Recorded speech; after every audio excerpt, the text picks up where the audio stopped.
Quizás lo conozcas como la competencia de Godzilla, como el que tiene una asombrosa trilogía, como el de los enemigos ridículos o simplemente como una tortuga gigante. Sea como sea que veas a Gamera, lo importante aquí es que este es un monstruo que ha logrado posicionarse como uno de los más grandes referentes del género kaiju, al ser una de las muy pocas franquicias surgidas hace más de 50 años que pueden decir que al día de hoy siguen vigentes. 12 películas la respaldan, y aunque es cierto que esta nunca ha sido tan popular como los más grandes referentes del género, limitando su fama más bien solo a los fans y al público japonés, Gamera tiene mucho mérito, pues este es fácilmente el único monstruo que puede decir que nace intentando copiar algo que Godzilla llevaba haciendo durante más de 10 años, para luego llegar a competir directamente con él e incluso superarlo. Por ello es que en este momento damos inicio a una historia de muchos altibajos, que pocas veces se ha contado. Una historia de constante adaptación, que lleva a extremos totalmente opuestos. Una historia de éxitos y muchos problemas, que llevó a que la tortuga gigante se convirtiera en lo que es al día de hoy. Esta es la historia de Gamera.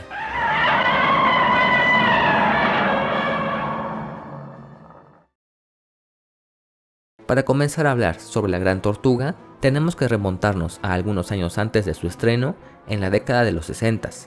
una época conocida por los fans como la etapa de oro del cine kaiju, el momento en el que los monstruos pasaron por su mayor auge, cuando muchos estudios y productoras se mostraban muy interesadas en desarrollar cualquier tipo de proyecto relacionado con monstruos gigantes o kaijus. Toho era el pionero de este tipo de producciones, pues para 1965 ya había lanzado más de 5 películas de Godzilla y un puñado más de monstruos en solitario. El éxito en mayor o menor medida de estas películas era innegable, propiciando a que otras compañías vieran en los monstruos una gran oportunidad para sacar ganancias. Estudios como Shochiku o Nikatsu, cuya especialidad eran los dramas románticos o históricos, durante la segunda mitad de los 60s también lanzaron sus propias películas de monstruos, pudiendo conocer de esta forma al monstruo del espacio exterior Guilala o a los siempre peculiares Gappa, solo por mencionar algunos. Sin embargo, aún con todo ello, para ese momento ya era muy complicado competir directamente con el monstruo que era Toho, quien ya tenía prácticamente una década explorando y perfeccionando sus técnicas a la hora de crear una película de kaijus. El auge de los monstruos llegaría a un punto máximo con la entrada en escena de la serie de televisión Ultra Q, producida por Tsuburaya. Pero casi a la par del estreno de esta, otro competidor probó suerte, buscando entrar en el Monster Boom con una propuesta ligeramente diferente. Daiei era un estudio que podía presumir de haber lanzado verdaderos éxitos no solo en Japón, sino también de forma internacional en los más prestigiosos festivales de cine, por lo que no siendo nada tonto y sabiendo su posición, el presidente del estudio, Masaichi Nagata, viendo el éxito de Godzilla y compañía, también quiso sacar provecho de los monstruos, tomando la decisión que el estudio a su cargo igualmente debía tener su propio Kaiju Eiga. La idea que dio origen a Gamera es algo bastante curioso, pues existen infinidad de historias que aseguran ser la historia real, pero todas cuentan con una versión de los hechos completamente diferente. Unas bastante comprometedoras, que hablan de un posible robo de ideas hacia otros directores y guionistas, otras que involucran a bailarinas exóticas, y otras más mencionan la importancia de unos fuegos artificiales. Pero de forma general existen dos versiones que podrían considerarse como las principales entre todas las existentes. Una es la versión corta, difundida por Daiei, y que en la actualidad la mayoría de medios y productos siguen contando a la hora de hablar del origen de Gamera. Y otra que es la versión completa, considerada como la real y la que llevó a la eventual concepción de la tortuga gigante. De la primera todavía surgen dos variantes. Una de ellas cuenta que mientras el presidente de Daiei viajaba de regreso a Japón luego de asistir a un festival de cine, miró por la ventana del avión donde iba, observando a una nube que parecía ser curiosamente similar a una tortuga, siendo en este momento en el que se le vino a la cabeza la idea de crear una película protagonizada por una tortuga voladora, mientras que en la otra versión se dice que no fue una nube, sino una isla con forma de tortuga, la que inspiró al presidente de Daiei para crear a Gamera. Unas anécdotas que son extrañamente parecidas a la de Tomoyuki Tanaka y el origen de Godzilla. Pero sea cual sea la versión que prefieras, ambas convergen en lo mismo. Cuando Nagata bajó del avión, fue inmediatamente hacia el estudio para contar su grandiosa idea, y de ahí lo que sigue es historia. Sin embargo, es incorrecto decir que esto es lo único que dio origen a Gamera. La verdad es ligeramente diferente, pues las anécdotas antes mencionadas omiten una parte importante de la historia que va más allá de solo ver nubes o una isla desde un avión. Hubo algo que sucedió antes, que literalmente obligó a Daiei a crear a Gamera, y una película de monstruos convencional, por así decirlo. El objetivo de Daiei en ese momento era sacar el mayor provecho posible a las películas de monstruos. Querían producir un Kaiju Eiga y tener por sobre todo el mismo éxito que el estudio Toho estaba teniendo con sus películas de Godzilla. Daiei no era ajena a las producciones tokusatsu, pues en años previos habían estrenado algunas películas del estilo, pero nada como lo que ya hacía su competencia. Al principio la verdad no era muy claro lo que buscaban hacer, pero con el estreno en Japón del filme Los pájaros, el cual logró conseguir un gran éxito en taquilla, Daiei lo tuvo bastante claro, teniendo en mente hacer una película muy similar al ya muy popular Godzilla, pero que también tuviera algo de lo que hizo a Los pájaros todo un éxito. La película con la que iban a incursionar en el auge de los monstruos estaría protagonizada no por seres espaciales o fantásticos, sino por toda una horda de animales fuera de control, más específicamente por ratas mutantes de tamaño colosal. Asimismo, a diferencia de todas las producciones similares de la época, Daiei optó por hacer algo diferente, y en lugar de utilizar trajes o alguna otra técnica, en este proyecto se haría uso de ratas reales.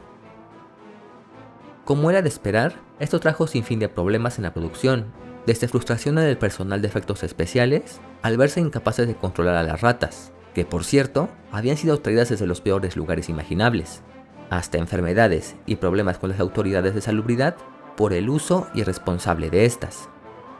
Lo que había sucedido con Ezura, como iba a llamarse esta cinta, claramente no era lo que Daiei había imaginado. No se había considerado que el utilizar una gran cantidad de ratas salvajes iba a causar tantos problemas, por lo que luego de tomar una serie de muy cuestionables decisiones, que solo trajeron más y más problemas, la película de las ratas terminó por ser cancelada. Un proyecto que al día de hoy es principalmente recordado como uno de los más infames y vergonzosos relacionados a una película de monstruos, y del que convenientemente no siempre se habla en medios y publicaciones oficiales. La cancelación de Nezura obligó a que Daiei buscara otras opciones, pues para el estudio y la gente al mando era casi una obligación producir algo y aprovechar el boom de los monstruos lo antes posible. Por lo que de este modo decidieron que lo mejor no era volver a utilizar animales vivos y optar por hacer lo mismo que todos los demás, crear un único monstruo gigante y utilizar la técnica del hombre en un traje para representarlo. A diferencia de Godzilla, quien estaba mayormente basado en un dinosaurio, Gamera, como se llamaría el nuevo monstruo de Daiei, y cuyo nombre provenía de la palabra kami, que significa tortuga en japonés, iba a ser precisamente eso, una tortuga gigante. El porqué de la decisión de este animal y cómo se llegó hasta el punto de elegirlo como protagonista de la película, ahora sí pudo estar originado en cualquiera de las versiones ya mencionadas anteriormente,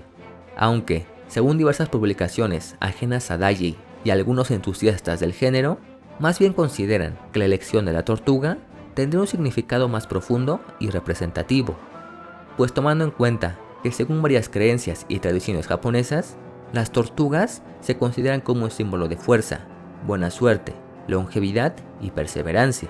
algo que habría sido tomado muy en cuenta a la hora de elegir qué tipo de monstruo iban a crear, dejando completamente de lado cualquier otro aspecto que pudiera parecer más importante, pues la elección de la tortuga ayudaría a que no se repitiera lo mismo que pasó con Ezura, y a que las cosas se desarrollaran de la mejor forma posible. Personalmente, dudo que Daiei, y principalmente Nagata, quien de forma arbitraria se autonombró como el único y verdadero creador de Gamera, haya elegido a una tortuga solo y específicamente por lo antes mencionado. Pero en cualquier caso, Gamera iba a ser una tortuga, y para conseguir una buena representación de esta, se sumaron al proyecto tanto Masao Yagi como Akira Inoue, quienes se iban a encargar del diseño del traje de Gamera y de los efectos especiales respectivamente. Pese a que de primera mano no pareciera ser algo muy complejo, antes de que Gamera fuera tal y como se vio en la película, se descartaron hasta 14 diseños diferentes, pasando de tener un diseño más apegado a una tortuga convencional hasta llegar a la pose completamente erguida, ya característica de Gamera. De este modo, Masao Yagi, quien previamente había fungido como asistente en la creación del traje original de Godzilla, ahora se encargó de encabezar la creación del traje de Gamera, dando como resultado dos trajes, uno de poco menos de 2 metros y 20 kilos de peso, que sería utilizado en la mayor parte de las escenas, y otro del mismo tamaño, pero que duplicaba su peso, y que tenía como fin brindar una mayor protección al actor dentro de él, pues este iba a ser utilizado únicamente en las escenas donde Gamera lanzaba fuego de su boca. Además, adicional a los dos trajes principales, para las escenas de vuelo de Gamera se creó una marioneta de poco menos de 1 metro, a la que se le integró un mecanismo que le permitiera lanzar fuego de los orificios de las patas.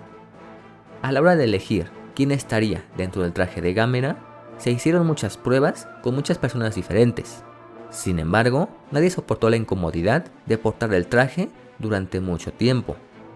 por lo que sin éxito consiguiendo un actor que interpretara a Gamera, sería el mismo personal de efectos especiales quienes cada día eligieron al azar durante toda la filmación quién de todos lo iba a utilizar, por lo que de este modo Gamera llegó a ser interpretado por más de 6 personas diferentes en su primera película. Finalmente, Nissan Takahashi sería el encargado de escribir la historia que se vería en la película, tardando aproximadamente 1 mes hasta que ya se tenía prácticamente todo listo para arrancar con la producción. No obstante, antes de que el equipo principal que le daría vida a Gamera estuviera formado, estaba sucediendo algo relacionado con la persona que iba a dirigir este proyecto, y es que simplemente esta nueva película no tenía director. Estaba planeado que La Tortuga Gigante llegara a los cines en noviembre de 1965, pero aún siendo una película que se suponía iba a ser de las más grandes apuestas para el estudio, la totalidad de directores veteranos que colaboraban con Daiei habían rechazado rotundamente trabajar en ella. Esto bajo el argumento de que ellos tenían una gran carrera, pero trabajando en otro tipo de filmes, y hacer algo como lo que implicaba Gamera no era precisamente lo que supieran hacer. Una situación que en parte era cierta, pues Daiei nunca había realizado algo como lo que iba a ser Gamera, pero el rechazo por parte de los directores hacia la película iba más bien por otro lado. De cualquier modo, sin prácticamente ninguna opción o alternativa, Daiei recurrió a un director novato que recién había comenzado su carrera en el cine. Su nombre, Noriaki Yuasa, alguien que en ese momento, salvo por trabajar en un par de filmes, podría considerarse como un director totalmente inexperto, pero eso no sería ningún impedimento para seleccionarlo como el encargado de encabezar el proyecto Gamera. Una situación que dejaba en evidencia qué tanto interés le quedaba a Daiei por esta película, y que al mismo tiempo le resultaba muy conveniente a los altos mandos del estudio, pues se dice que ya se tenía todo un plan al momento de elegir al joven director. Si la película era un éxito, iba a ser toda una victoria para el estudio, pues eso traería consigo la posible producción de más películas, y con ello mayores ganancias. Pero si la película resultaba ser un fracaso, toda la culpa iba a caer sobre su joven director. Su carrera probablemente acabaría, pero eso era lo menos importante para Daiei, ya que en ese supuesto, Gamera solo quedaría como una película más que fracasó debido a su terrible director, quien no habría sabido llevar el proyecto. No era ningún secreto que Daiei y principalmente Masaichi Nagata estaban deseosos de sacar el mayor provecho posible al auge de los monstruos, pero tras lo sucedido con Ezura, los ánimos se habían visto mermados, y aunque su interés por los monstruos aún estaba principalmente basado en sacar el mayor dinero posible, no es que Gamera en verdad les generara mucha confianza. Yuasa junto a su equipo tenían la difícil tarea de sacar adelante un proyecto en el que por alguna razón pocos deseaban participar, y con el arranque de la producción salió a la luz el porqué. Definitivamente no al nivel de Nezura, pero Gamera se caracterizó por traer consigo una infinidad de problemas. Antes de su fallecimiento, en 2004, Yuasa llegó a mencionar que pese a recordar con mucho cariño su trabajo en la primera película de Gamera, no podía negar que también había sido todo un suplicio. En sus propias palabras, durante la producción no hubo un solo día en el que no surgiera algún tipo de problema. Unos más fáciles de solucionar que otros, pero el origen de estos era muy claro: el presupuesto que se había asignado para esta película. Pues considerando todo lo que requería una producción así, los aproximados 40 millones de yenes que se le asignaron a la película eran extremadamente limitados. Solo para hacer una pequeña comparación, Invasion of Astro Monster, que se estrenó algunos meses antes de Gamera, tuvo un presupuesto estimado de 132 millones de yenes, lo que significaba que triplicaba el presupuesto de Gamera, y dejaba en evidencia que por más que se quisiera, se iba a estar muy lejos de lo que Toho ya hacía con Godzilla.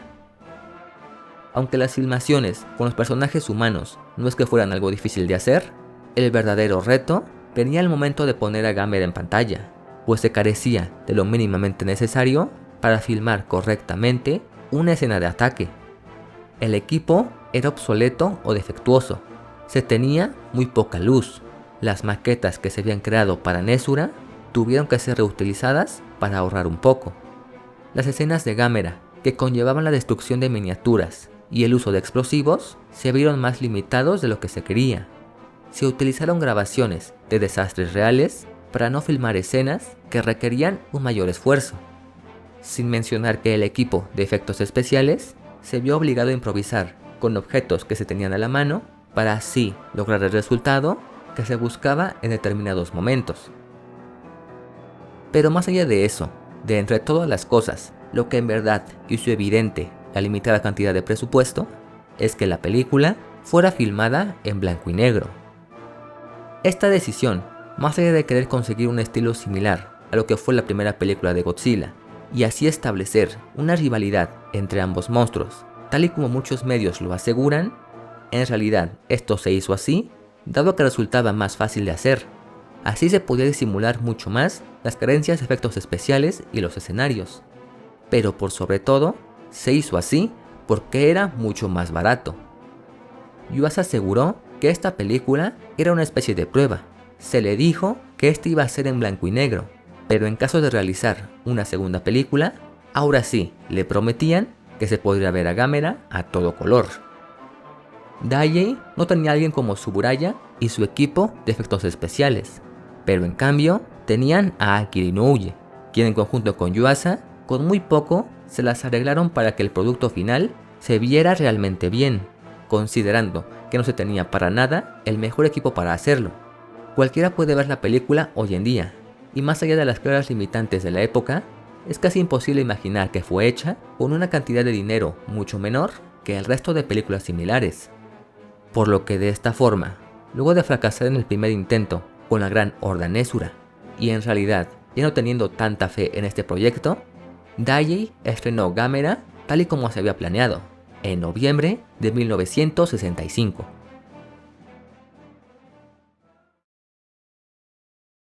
Luego de que un avión provocara una explosión nuclear al ser derribado, un antiguo monstruo similar a una tortuga, pero que alcanzaba los sorprendentes 60 metros de altura, surgió desde las profundidades del suelo ártico, tras ser aparentemente despertado de un muy largo sueño. Gamera, como lo llamaban las tribus de la zona, a pesar de lucir físicamente como una tortuga, presentaba claras diferencias a cualquier especie conocida. La principal, además de su gran tamaño, era su postura erguida, volviéndola una criatura bípeda que se movía casi permanentemente en dos patas. Su gran caparazón, que mostraba varias púas saliendo de él, lo hacía ver realmente inmenso, mientras que sus grandes colmillos lo dotaban de un aspecto verdaderamente salvaje. Aunque para el resto del mundo la aparición de un monstruo gigante sería todo un descubrimiento, los habitantes del lugar ya afirmaban conocer a el enviado del diablo, como se referían a Gamera desde hace ya mucho tiempo. Ellos incluso conservaban una roca extremadamente antigua, que igualmente, según ellos, había sido tallada en la mismísima Atlántida, lugar de donde supuestamente provenía Gamera,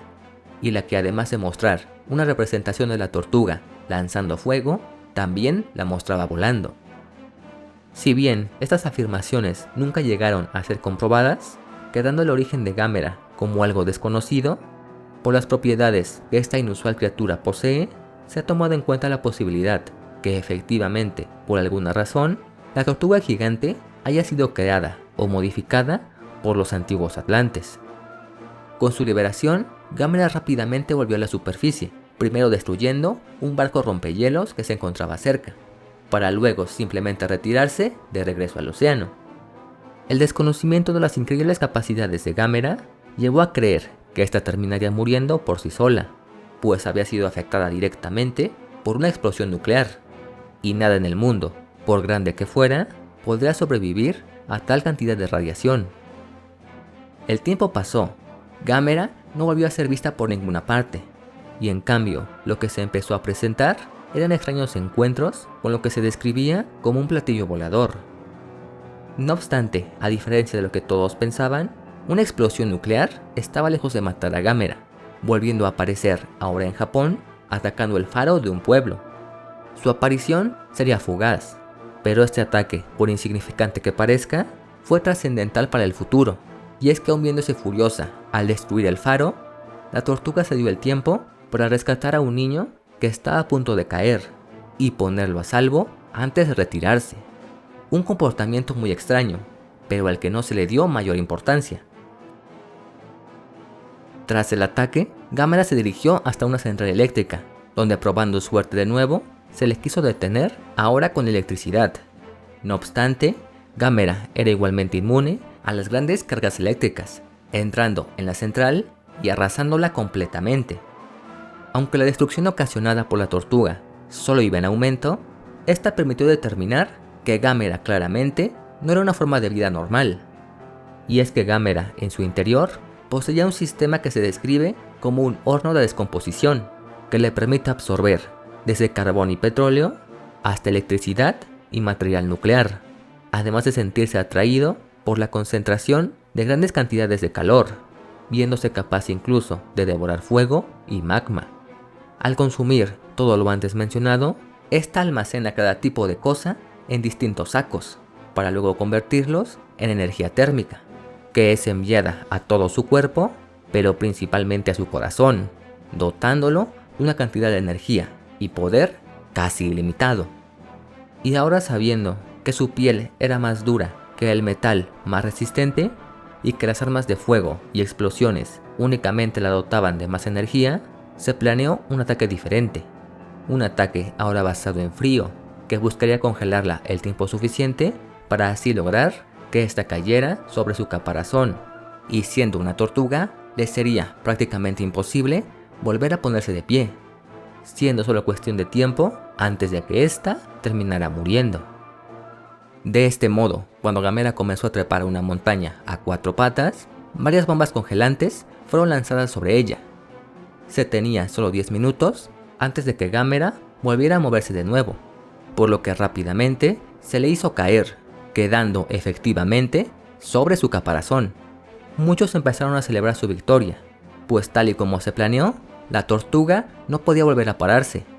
Sin embargo, el ancestral ser de la Atlántida no se iba a dejar vencer de una forma tan simple, por lo que tal y como se había representado en la antigua roca, Gamera primero retrajo sus extremidades, para luego comenzar a arrojar fuego de ellas, y finalmente comenzar a girar, levantándose del suelo y procediendo a volar. Y es que una vez más, demostrando sus extrañas capacidades, Gamera en cada extremidad cuenta con unos sacos especiales que utilizan la energía del horno principal, permitiéndole disparar una potente llama, que sirve como una suerte de propulsor para que empiece a girar, y finalmente pueda volar.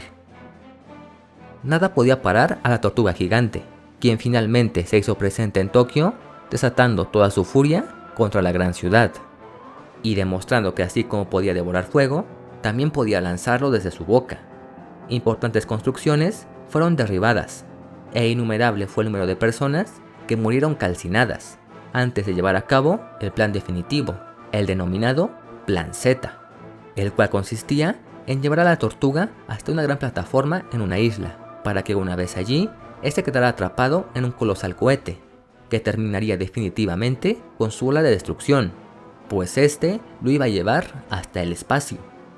Para ello, fue atraído con un rastro de fuego que se dejó en el mar. De este modo, Gamera fue aprisionado en una gran esfera, solo para que inmediatamente después saliera de la Tierra con destino a Marte. La amenaza de Gamera había terminado, o al menos por ahora. Pasando un tiempo luego del estreno de la película, el resultado del esfuerzo del equipo, encabezado por Yuasa, finalmente pudo verse. Ante todo pronóstico, y para sorpresa de todos los que no quisieron involucrarse, el objetivo se cumplió. La presentación de Gamera había sido un éxito realmente inesperado, considerando todos los aspectos que tenía en su contra, por lo que tal y como se había visualizado previamente, Daiei no iba a dejar pasar la oportunidad, e inmediatamente comenzó a trabajar en lo que más tarde se convirtió en la excelente trilogía de Daimajin, y evidentemente también en una secuela que marcaría un antes y un después en la historia de Gamera, la tortuga gigante.